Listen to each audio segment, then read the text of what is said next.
I would. You know it's got to do its thing. Hello, my name is Damita Chatman, and I'm with Citizens for Excellent and Elected Leaders. We go by C.E.E.L.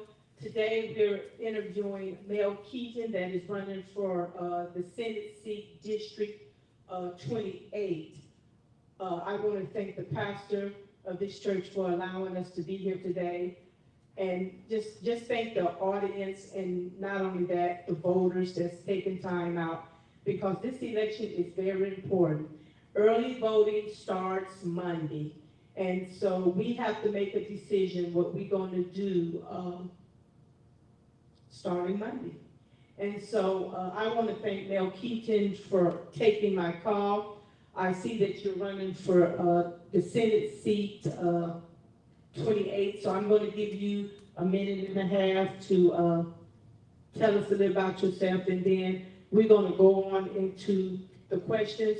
Before I go, Mel, we don't have no questions. I wanted this to be personal. I wanted you to relax, all the candidates to relax.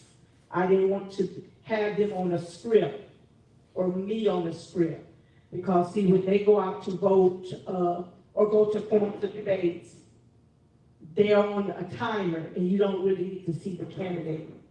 Mel, I'm going to call you Mel because I think I'm older than he is, so I'm calling Mel.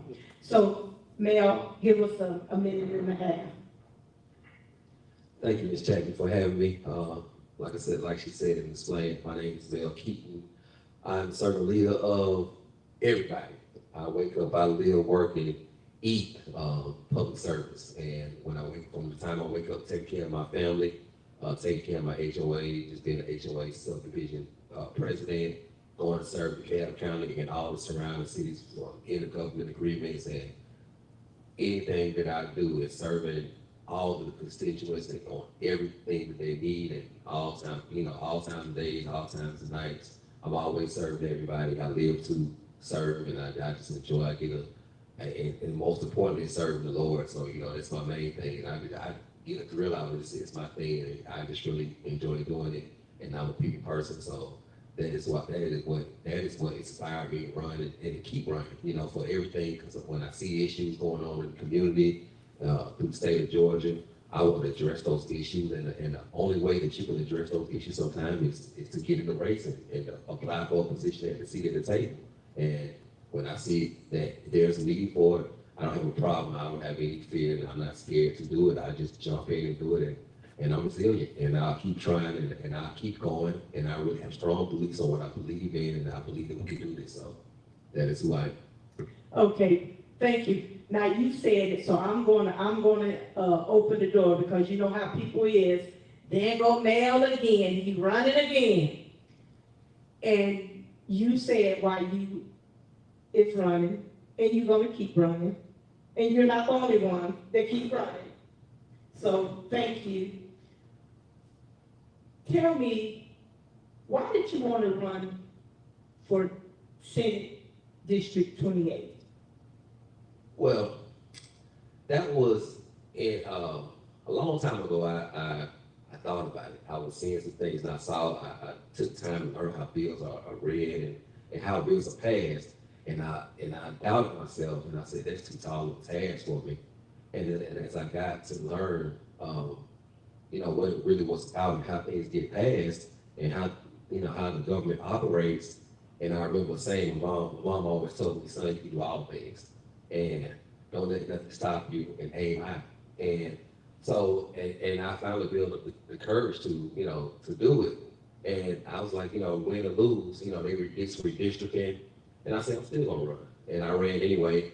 And I just feel like we need some help, and it is time for us to take back control and of what we truly stand for, what the party stands for. And I feel like it's time for the new generation to come through and make some laws that are going to help Georgia, not just help each other. And I see that there's some issues that we have within ourselves that are holding us back. And one particular thing that happened to me, what happened, I didn't particularly like is I'm a big advocate for having quality of life And when I saw these data centers coming and destroying the communities all over Georgia, and specifically on our side of town, and I said, you know what, we got to do something about it. So then I took it a little further. I said, you know what, who voted for this? And I started researching, and I started going to the Capitol, and I started researching bills, and I said, how did this get here?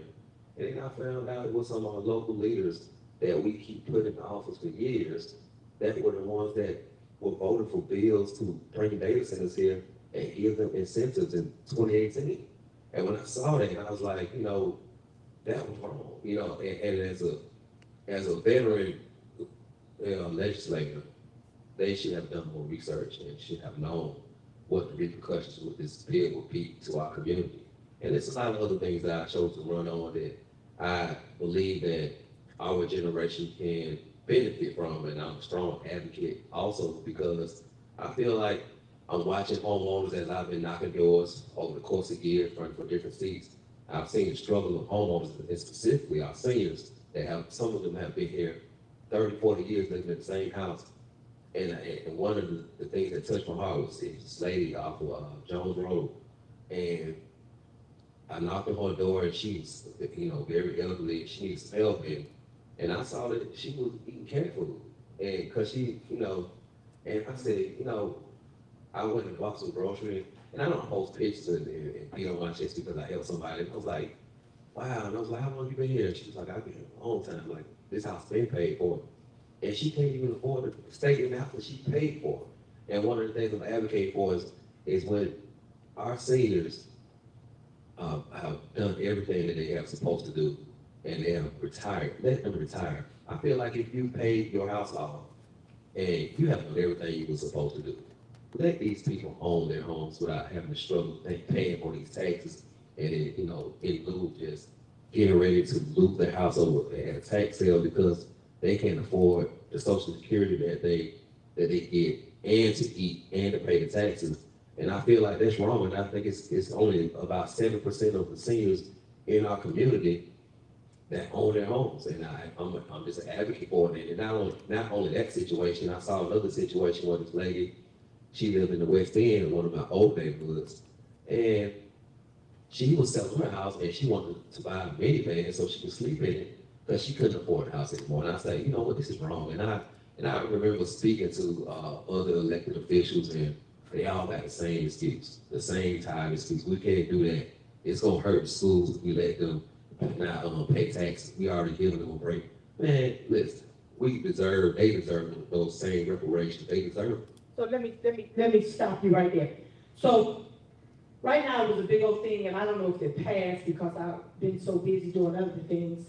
They were trying to pass where the seniors don't pay the school taxes. I believe, and this is my belief, because you're on the ballot, so I can say this. I don't have any kids in the school system. And I don't believe people that's 75, 80, and 70 have to keep paying property taxes when they don't have kids in the school. That's just me. What do you think? Because the biggest of our property taxes goes to the school board. So what do you think? I think I'm with you.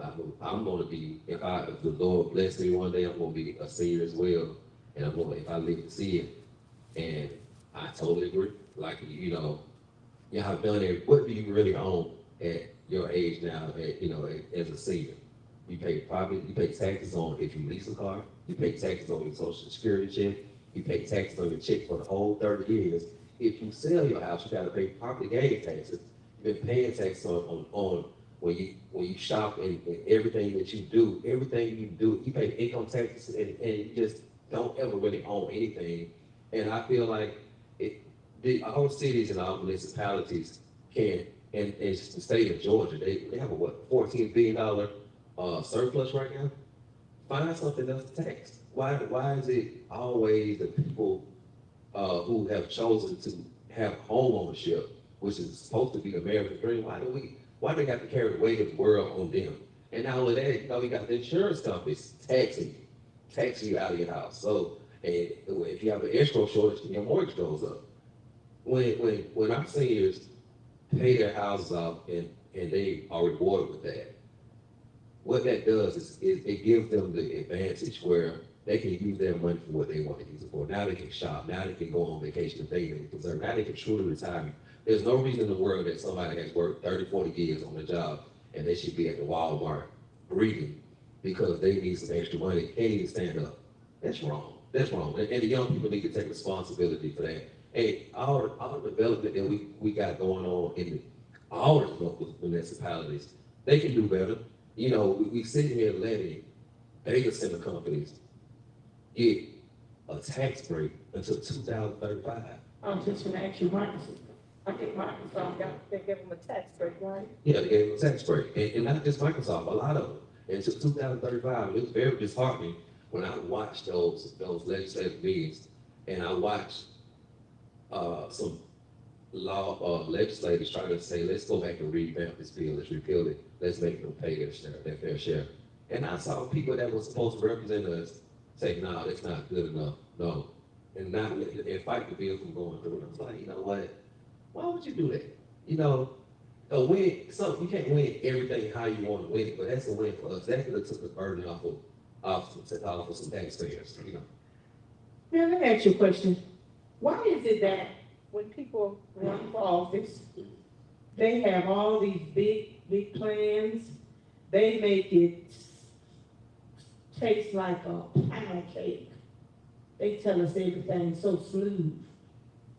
But when they get in office, they slick as oil and don't do nothing that they say. Why is that? Why do we sell our people out? You know what?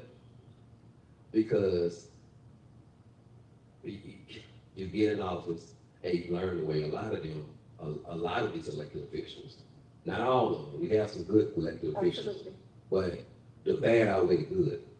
And I think anytime that you're in a situation and you are somewhere that you can stay indefinitely, you make friends and you make plans and you make enemies, long-term enemies, and when you both know that you can stay in office for years and fight and nothing gets done at that time. But I think that people get in there and they see the greed. I think some people, they get in office, they want to do the right thing, but when they see that, you know, if you don't play in the sandbox with us, we won't let you get in the past. And they, you know, and people are scared to speak up on what is right because they don't want to lose that person, that voter base that somebody may or may not have over you. So it's not about helping the people, no, it's about staying in your seat and staying in power. Okay. What will you do differently in District 28, the Senate seat? And I know the lines change because it used to be District 35. It used to be our senator seat also, but the lines changed. What would you do differently? And what would you bring to the table if you got in that seat? Well, I'm a great negotiator, but I also bring facts. I work in government, so I understand how government works. Right? That's the advantage that I have. I really truly understand how government works. And I think a lot of times we vote for the popular person, but the popular person don't. You see it every day. They don't know how government works. They get in these seats because of who's popular. And anybody can do these seats, these positions because it was somebody's first day. Every elected official has had their first day. But however, a lot of people don't know what they're doing and they think they do. And you know, even when I'm not an expert at everything, but I listen. But also you got to stick to the course. You can't, I will not fall victim to what I've seen in the Capitol, especially over a bill they were trying to get passed a couple of months ago. I want you to talk about the bill. Okay. And let me say this. This is your time now. Okay. And so you know me. Yeah. Whatever you got to say, I don't want you to sugarcoat anything because this is the time that you're going to say what you have to say. What you say here, you might not get to say at the forum. So I want you to be transparent. So tell me about a bill that happened 2 months ago. Okay. So As you know, I don't know if you noticed, but I've been working on, when I ran for 65, one of my big things I was running on was HOA legislation, because I understood it needed to happen. Okay, so I watched the people, the legislators, fight over a bill that was beneficial for everybody. And I saw that you had people that weren't even talking to each other, trying to get a bill passed, and everybody had stuff that was different from the next person. Some stuff was redundant, and nobody was talking. Everybody wanted to still shine and say, I took the ball across the goal line. And when I saw that, I asked a question at the Capitol. I said, how many of you legislators live in the HOA and understand it? One. And they didn't even understand it. And they left, and with this bill passed, they left a lot of loopholes for people to circumvent the system that will eventually hurt some communities. Now, I get it, there's some good stuff in it, but it was some bad stuff, there's some bad loopholes in this Let's bill. talk about the bad loopholes, because I'm very, very, very stern on HOAs. Okay. So, What's in the loopholes? all right, so this initial bill, one of the legislators, he said, I forget his name, he said, yeah, I want to make it where they don't have to pay, or you can't foreclose until they get the $20,000. I said, $20,000, you know how long it takes somebody to get the $20,000 if the HOA fees, assessments are only $400 a year? It will take a long time. You are going to bankrupt these HOAs that have insurance or water bills, insurance. A lot of HOAs have a lot of amenities they have to pay for, and if they get caught out here without the proper insurance, and somebody get hurt in a high rise or a townhome community or something, you'll bankrupt the whole community, and nobody wouldn't be able to sell their house until they pay into their lawsuit, depending on how much it is. So a lot of those loopholes they left out. People think they can't get foreclosed on. Now you made it where people can get foreclosed on in 12 months. And That's in the bill? yeah, that's in the bill. and And so, if that's in the bill, if you in an HOA an HOA community cannot foreclose on your home, but a POA can foreclose on your home. yes, Is that correct? yes, both HOA and POA can foreclose, but at the same time, it takes a little longer. An HOA cannot take your home like a POA. Yeah. You can continue to get your fines and stuff, but an HOA cannot foreclose on your home. So you tell me they have put it in the bill that they can foreclose on people's homes, Yes. and the folks went along with that. Yeah, they went along with it, and they really didn't understand it and what this bill does. But it was good stuff, and it keep people that are on the board from buying property that's going for foreclosure too. That is a good thing. That's a good thing. But however, let's just say a person, they don't pay their bill. You got 20, 30 people not paying, and the HOA fees, and you got 400 people in 400 houses. Let's say you got 100 people that won't pay. So when it gets to the 4-year mark, the law says if you don't collect and get a judgment on that lien within 4 years, you can't get the money. You can't do anything about it. So with this new bill, people can get all the way up to 4 years. If they don't meet that threshold for $4,000, it's null and void now. So now you got people that know the law is in place. Well, I'm not gonna pay, and they won't pay because they know in 4 years they can cut it off. Is that what you're telling me? Yeah, Is in the bill? yeah, it's in the bill. That lien is null and void. I'm going to say, as a former HOA president that ran it 13 years and ran it good, any legislator or representative that voted for that bill need to go. Let's go. Yeah, I mean, and it's gonna hurt a lot of cases. Not right now, Yes, but it is. it's going, but later on. Yes, it is. And like I know from being over a board in the HOA, a lot of these neighbors, it's not, they swear it's the HOA president and the board members that are concerned about how your property and blighted property looks.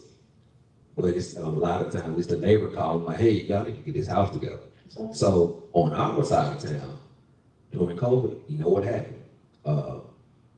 Home parties, Diddy, uh, American Homes for Rent, Invitation Homes, they bought up all these houses. Absolutely. So now in this bill, it says you can fine them, but you can't do anything about it because the bill doesn't allow you to collect any money. Like you can try to collect money, but if I get my attorney because your property is blighted, and I get my attorney because you got a violation, you got an 18-wheeler parked in your yard, and you painted your house purple, added some stuff on the back, and then built another driveway that looks terrible.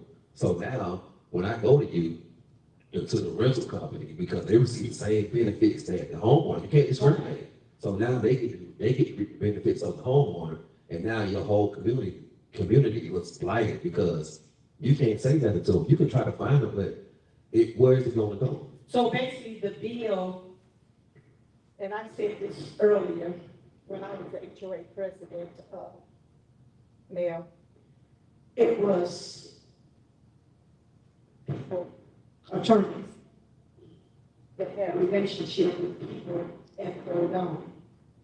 And they wanted me to basically carry their water to get a bill passed for the HOA. It was not going to help the HOA, it was going to help them. And so I never would do that, because if I did that now, not only would I sell my home out, I would sell all 800 of them homes that I was representing. So, do you agree with me? Now what has happened is you have investors that is friends with folks under the gold dome. They come in our community and buy up all our homes and rent them out.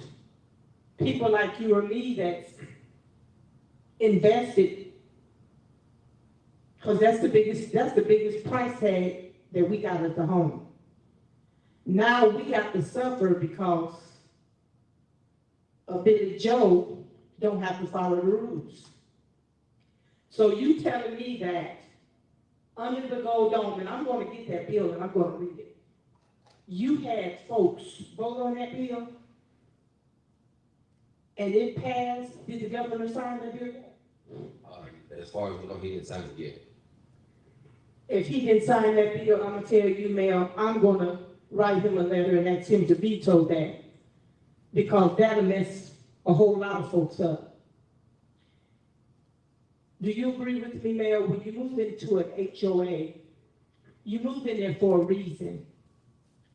I don't want to live by folks that got goats running in the front yard.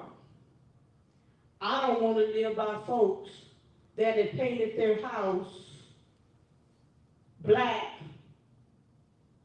or purple just because maybe they're in a organization or just doing it just out of pure foolishness. Do you agree that the HOA bylaws and covenants, when you signed in, that's a guideline? I call it a Bible. It's your Bible. I said, you get to know your Bible and you understand. Do you think people understood what they were signing when they were getting a house, or they were just excited to get a house? Well, I think a lot of people, they were just excited. People just scroll through their paperwork and not read it, especially the investment companies. They don't give their renters, their tenants, a copy of the covenant. That's why they don't follow a lot of them don't follow the rules. I don't know if you remember, maybe right after COVID stopped, it was on the news, and I was on the news, and I did the CNN, and I was on the news with them about the squatter bill, and that was going on. Yes. And they had rags to our community. We had people selling, what's that drug? I forgot the name of it, the one that make you black out. I forgot what it was. We had guys selling that. We had a prostitution ring. We had two people, one from Burger, hiding down in houses. We had the police had to come and do a drug bust several times. The investment companies wouldn't sell. They wouldn't cut the grass. I mean, it just looked really, really bad.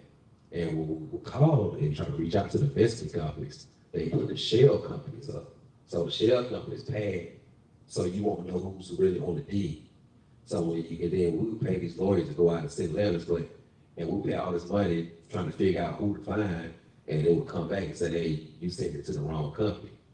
And then we go out again and you send it to the wrong company. So you got 3 or 4 people on title. And then now when you look back at it, you say, you know what? Let's just go ahead and we had grass that was 5 or 6 feet high, and the community called, said, hey, we need to cut this grass. What's the HOA doing about this grass is high? And we would cut the grass for them, and we would pay premium price because the grass is so high, we had to call a company out that would charge $1,600 to cut this grass. And we have to fix these houses for these communities, for these investment companies. And so it got to the point it got so bad, we couldn't find them. So we find them to the point where we just let the fines roll on. And then when those fines got to a point where it could be foreclosed on, all the companies came back out. I mean, how can we fix this right now? We see we get ready to lose this house. I promise you we made a mistake. We're going to fix it now. And it was like, no, you can pay the fine, then you can fix it. They paid the fine, they fixed the houses. A lot of them sold the houses back to homeowners because they didn't want to deal with an HOA who had standards and rules. And a lot of them moved, they got out of our community. And they because they know they had rules, they had consequences had they not taken care of those blighted properties. And another thing I want to say too, because we were just talking about it, this bill.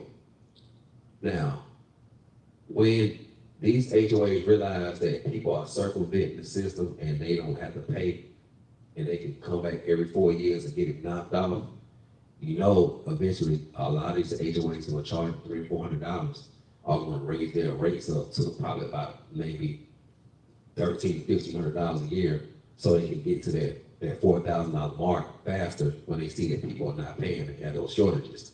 A lot of the HOAs that I've been in meetings with the property managers that we have, and they got a lot of different properties, and a lot of them are already talking about raising their assessment fees to make sure they can cover that threshold if people don't pay. And that's why, Mel, when I think, and I saw a lot of, representatives and senators talking about this HOA bill. And I even saw where you had local leaders jump on the bandwagon of the HOA. What happens to an HOA over in one side of the city might not affect the other side of the city. Do you agree with me? Yeah. It's not with your covenants, it's the leadership that's running your board of directors. Do you agree? Yes. It's just like being elected. Leadership matters. So, in your opinion, that HOA bill, Governor Kemp should veto the bill? Or you saying they need to tighten up some stuff in the bill? What are you saying? I think they've come from part of the bill. He needs to go ahead and sign that bill, but they need to add on to that bill, do an amendment to that bill, and or redo or add some additional features on that bill. They also tighten up those loopholes. I went when it was time for that bill, and it looked like it might have passed. I didn't know, so I walked through the Capitol and went to people's offices, Republican and Democrat, and I said, "Hey, this bill that y'all, the initial bill that you were trying to pass, it was terrible. It was terrible." And I said, "Please don't pass this bill. This is not the right bill to pass." And I gave them some documents of legislation that I had written that covers all these loopholes. And I said, what y'all present now is not, it's really, really bad. And that bill got taken off, and I'm so glad they stopped at what they were presenting the first time, and then they did it again, but it got taken down, and they added this. But the bill that I had presented to a lot of the legislators, it addressed a lot of stuff. It addressed road boards, because this bill doesn't really address road boards who stop you from having elections, because I went back and sued my community just to force them to have an election. What the bill, what I presented them with, and I gave them a document saying, we should have a day that all across Georgia, all HOAs have to have the election on this same day. Everybody knows this is the official day for HOA election, so nobody can play with the days and say, we're not having it right now, or we're not having it this year, and circumvent the system. So I think, Yeah, those are called road board yes. members. If you get elected to Senate District 28, first of all, what territory do you cover? I have Mapleton, Austell, South, Lithia Springs, Douglasville, South Fulton, a little bit of right on the corner of Palmetto, Cascade Palmetto, and almost to Veterans Memorial, and right around Paulding. Okay. If you get elected, your first 100 days, and I know you don't go to the under the gold dome to a certain time, but what would you try to get past, or what would you bring to your community? I got several things, I have several things that I would like to get past and to work really, really hard about people get to know me. The first thing I want to do is do this tax reform bill on these houses to make sure that seniors don't have to pay property tax. That's the first thing. I want to make sure that they don't have to pay property tax for their home, so they won't lose their home. Then I want to stop the data centers. I want to put a moratorium on data centers, period. And I also, I want to redo this HOA legislation to address the loopholes in it. That's my main thing on it. And I also want to, I know it's a hard hit, but I want to put a bill on the floor to ask for term limits, because I feel like at a certain point we got to stop this. And I feel like, I want to put it on the floor and make everybody put their cards on the table and show who they are and say, hey, you vote on the bill for term limits, and so that we don't have to go through this anymore. So I think there are some young people that will entertain it.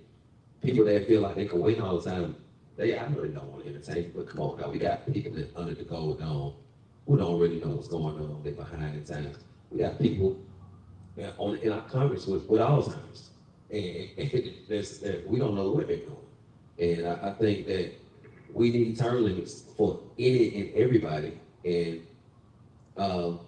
that is my first 100 days, but I really, really want to work on it. And I also want to work on some projects with GDOT.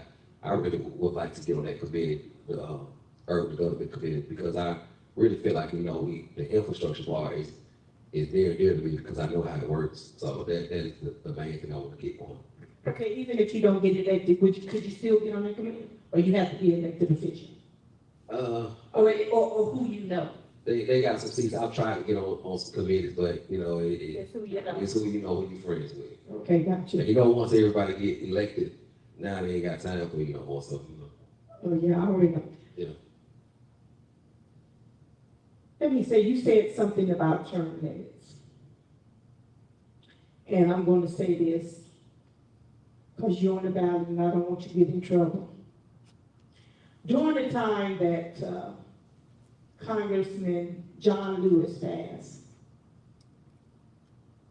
do you think he should have started to groom someone in that position?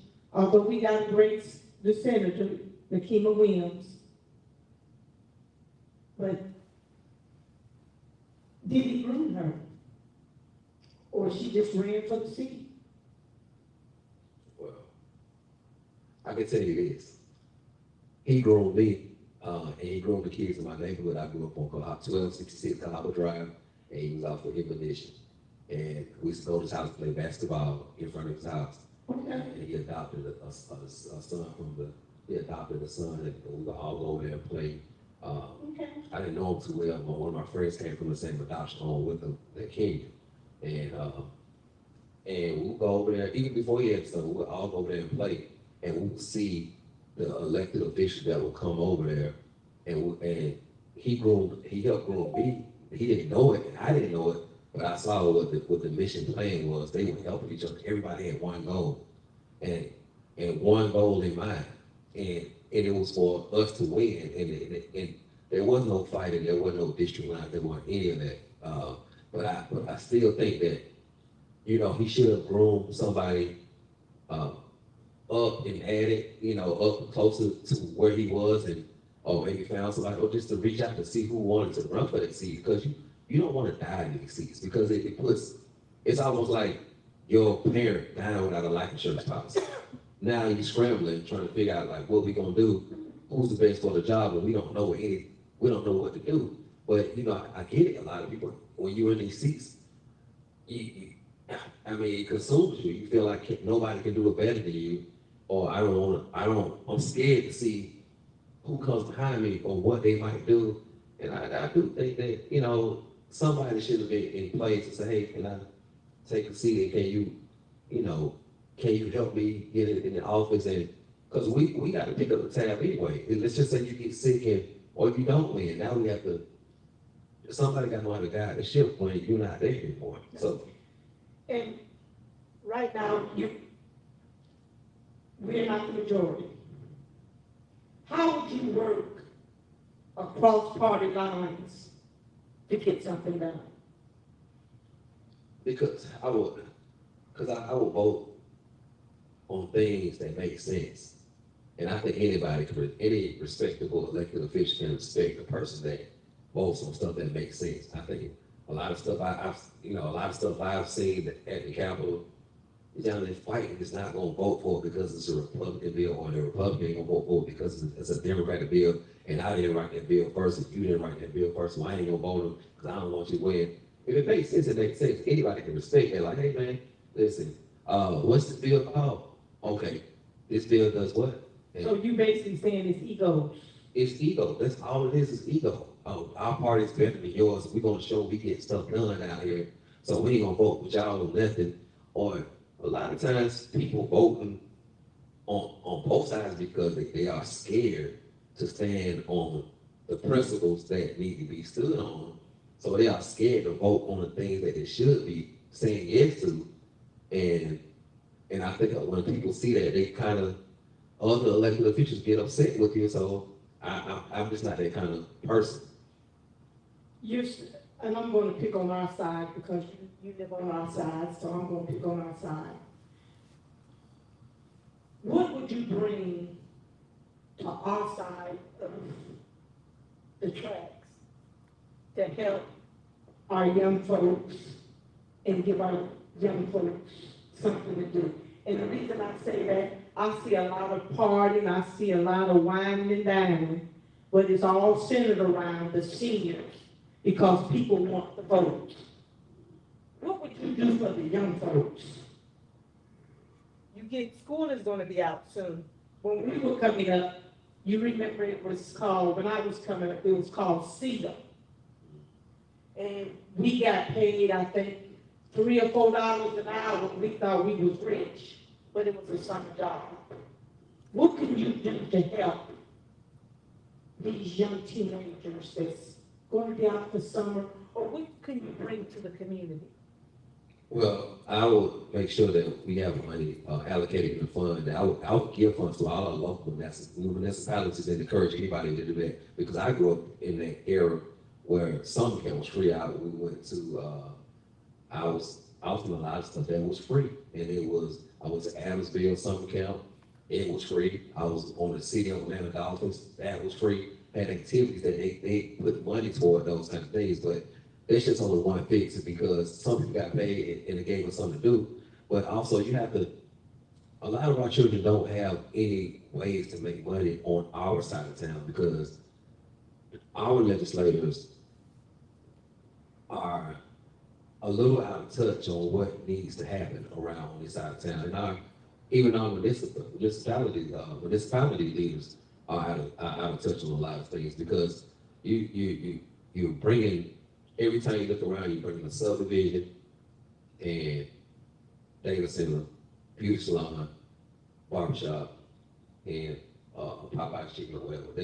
And we have to, and that's pretty much all we get. We have to put money toward grants that allocate money for grants that encourage businesses, big businesses to come on this side of town. And any rural, any metro area town that can help hire people, like, we have to encourage that. And we got to start giving money for that so that the cities and the municipalities know, like, hey, this is what's going on now. We are giving tax incentives for businesses to come here. We are not giving any more tax incentives for data centers. And we got to make it work so people can go out and work. When you get on Second South Fulton, Union City, a lot of our children don't have anywhere to work. They don't have anywhere to work. And we also have to encourage, and one of the things I want to encourage too, as far as making sure that people are eligible to get a job. Atlanta area tech used to have so many offers, and you could go there and learn how to work on an airplane, helicopters, all kind of stuff, be a nurse, everything that you could do at Atlanta area tech. You could go. We had Job Corps. We had a lot of those things going on that helped our youth that were my age get into the fields and professions they are in now without having to go to college and get a debt. So I want to make sure I'm allocating money to those things. So when our children that don't want to go to college, they can go straight into their field, whatever they like this is, they can go straight into it. So by giving money to those municipalities that want to encourage that and encouraging, the technical schools and Job Corps, I want to bring that back. Okay. Let's talk about the homeless population. It was a time when I built my home out here, you didn't see folks standing on the corner holding signs. Matter of fact, when I moved out here, I wanted to feed the homeless. They said there was no homeless, so I couldn't do that. I wanted to open up a homeless shelter. We don't have no homeless, so you can't do that. It ain't the fit down here. But now, if you ride down Stonewall Trail, you see a family out there holding signs. You see people in our area now sleeping in parks. What would you do to address those issues? Well, I mean, I'm not gonna lie. It's a hard situation because a lot of people can't afford the living, and the political thing says, "Oh, yeah, I want to bring in affordable housing." Everybody say that. Don't everybody say that? But we got to do something different. A lot of that's mental. A lot of mental issues. A lot of scamming, but there are also homeless people that are out here, but we have to do something. We have to create jobs. Like I said, we have to create those jobs, and we have to also have legislation that helps people be gainfully employed. Because I've seen homeless people before, and I've asked them about their story. A lot of people are homeless because nobody won't hire them because they keep doing this. They get a background check and they can't get a job because somebody wants to. They might have done something in the past that they frown upon. So they're like, well, I've seen people that are so broken down and out that they're homeless because the child support system has taken everything for them. It's like, I just don't work nowhere because every time I get paid, I can't make no money, and I can't make enough money to live nowhere. So we have to make it where people can, be gainfully employed, as well as, we're gonna have to put something in the budget. I don't know what it is like that. We have to put something in the budget to help these people be gainfully employed, and we have to give incentives. I know I used to help people when I used to work in warehousing and stadium distribution, and there was this program coming out that people would get a tax abatement for hiring people that were convicted of felonies. So I would go out to the probation offices and talk to people about getting jobs and coming up to Staples, and we would get money for that. That helped a lot of people get off the street, and a lot of people stay out of crime by doing that. I don't know. I don't think they have that program anymore. But I think we should start giving incentives to the people that are hiring people like that may have had blemish records on the criminal record, and that may help some people. But we can do stuff like that. If you get elected, how do you feel about Medicaid expansion for the state of Georgia? I feel like they should do it. There's no reason in the world that nobody should people, we should be out here with no insurance. I think they should do that. I really feel like they should do that. And there's no reason to worry why I can't see why that would be off the table for anybody. And I think that it doesn't really hit home right now because the higher ups don't really feel it. And when they looking down at us, they're not going to the doctor. They got the best insurance ever. So, they're not worried about not going to the doctor, not being able to be seen, and, not having cancer treatments and stuff. That doesn't, a lot of them don't see that. They don't see the downside to that this stuff can actually break you from, literally like it can have you living out of your trunk of your car because you don't have health insurance. So I really feel like that we can expand it. But, the reason that's not the problem with that is we are scared to fight the insurance company. And that's what the problem lies. They can jack their rates up for insurance coverage any which way they can. But if you remember back in I think it was late 70s, early 80s, insurance companies were for nonprofit. And they changed it for profit. And when they changed it for profit, it's all about that bottom line now. But we're going to have to find some competition for them and put something in place where those insurance companies got competition and they got, some people have places that an alternative that they can go that get them the rough for their money. Working down there in the city that you go, what's taking place now is, what's taking place now is once you turn 65, if you got, and I'm gonna use me as an example, we have 3 good insurance.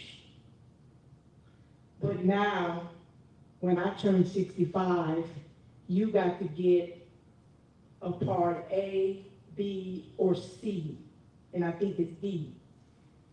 And you have to pay, although you pay in Social Security, ma'am, and you pay for all this insurance and get this, now you have to pay a monthly premium now.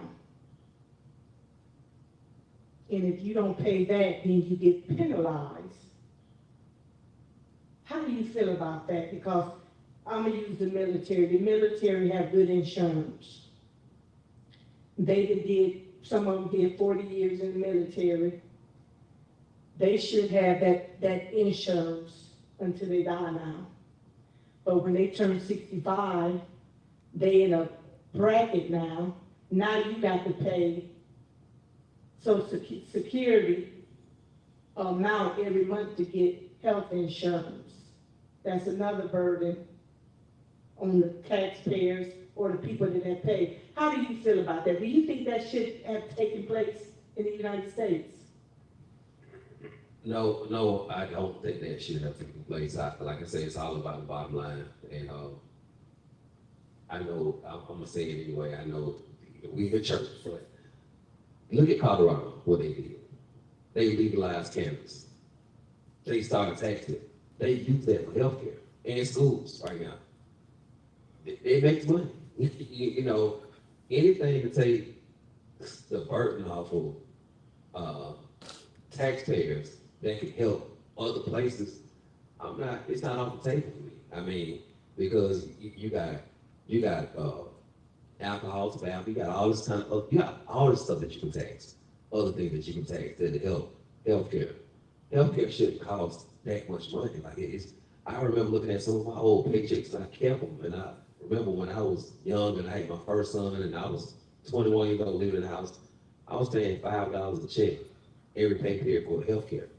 That's, I know things are different now, but when you look at this healthcare system and people like yourself and people that are on affordable healthcare, a lot of insurance companies, doctors' offices, they won't even take it. And the reason why they won't take it is because when they try to bill for those things, like say you come in for an MRI, they'll come back and say, hey, we're not paying that much back. So when you try to go back and try to see that same doctor again, he said, we're not taking that insurance, sorry. You can't even see that doctor no more. You try to tell them why you're not taking the insurance. It's because some of their private, they have to pay the staff, they have to pay for the equipment, they have to pay for insurance, they have to pay payroll, And when you go back and you realize you got an MRI that should cost you $800, and they tell you they gonna give me 33, I'm not gonna keep seeing those patients either, because I mean, I can't take those kind of, I got too many people that I gotta see for that. So we gotta make it where they are paying out what they're supposed to pay out. But but at the same time, a lot of these doctors are getting off, because if you go into the doctor and all I did was get a Band-Aid, why are you billing $355? That's a lot of money. Yeah. So there has to be some legislation, and it goes back to the insurance companies. We want to start making it hard for them, or making it competitive for them to come out here, to do some things. And we're going to start putting money and putting budget and money to the side for healthcare. So You get an office. Looking at your communities on the south side, And we have a lot of elected officials on our side of the town. What could you do to help the community? Because it's a lot of them, they do good work, some don't do nothing. But year after year, you see the same progress.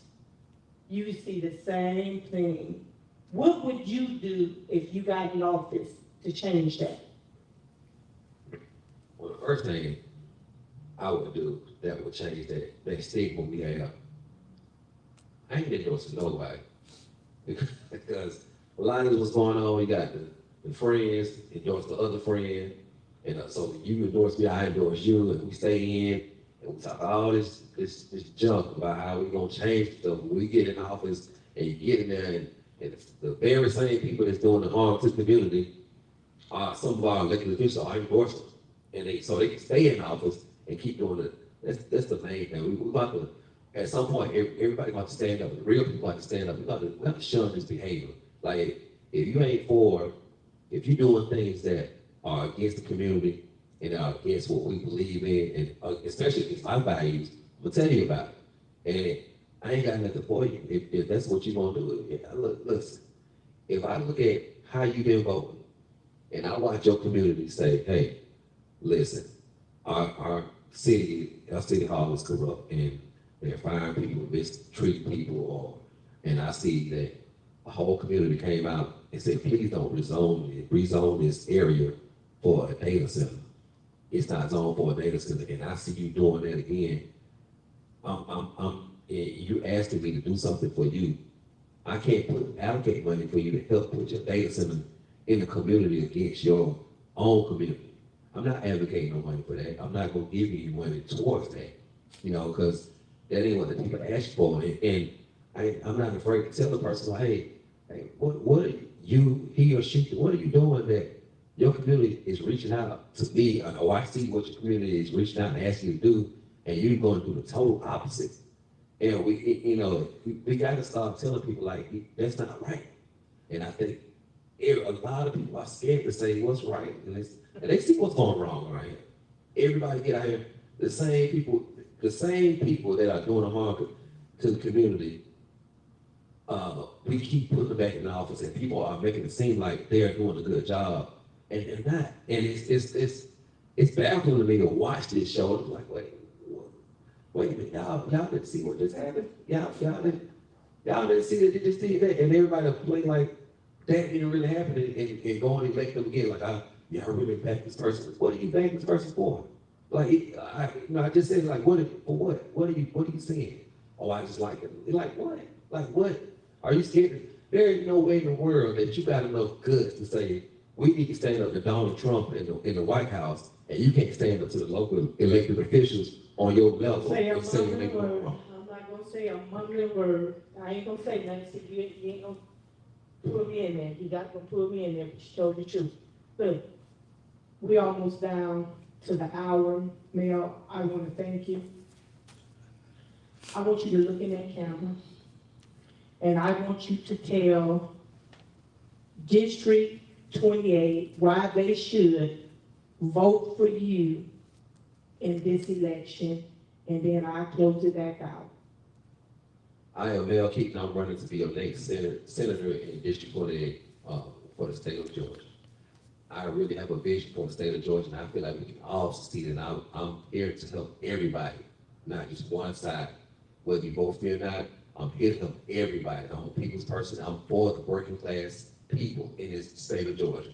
So if you can vote for me this year, starting next week, early voting is April 27th through May 15th, and May 19th is election day. I promise you will see a change. You will see a change in leadership. You will see a person that truly got your back and truly understand what is going on right now.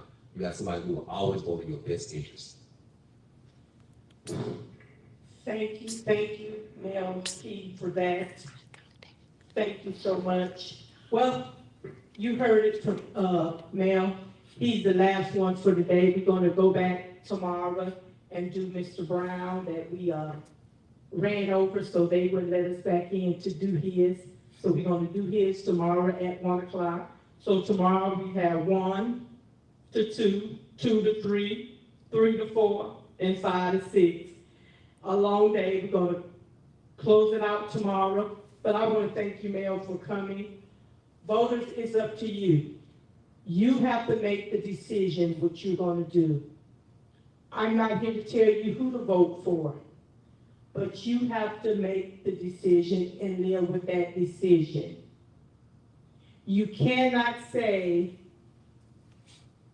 I didn't vote because they weren't going to do nothing. It's up to you. If you can live what's going on right now, then I say, don't vote. But the choice is up to you guys. And Mel, what I'm going to always say to the constituents, I'm not on the ballot. Mel Keyton and the rest of the ones that's on the ballot. I'm not on the ballot. And so I want to thank you for taking my call. It's not about C.E.E.L organization, it's for being fair to the candidates. And what I will say is, know before you go. Know who is on your ballot. Know what is on your ballot. Know when to vote. But remember, know before you go. So again, C.E.E.L organization, I want to thank you so much. And we'll close it out tomorrow. And then after closing out tomorrow, we won't come back until after the primaries. And that'll be after May 19th. Again, thank you and good night.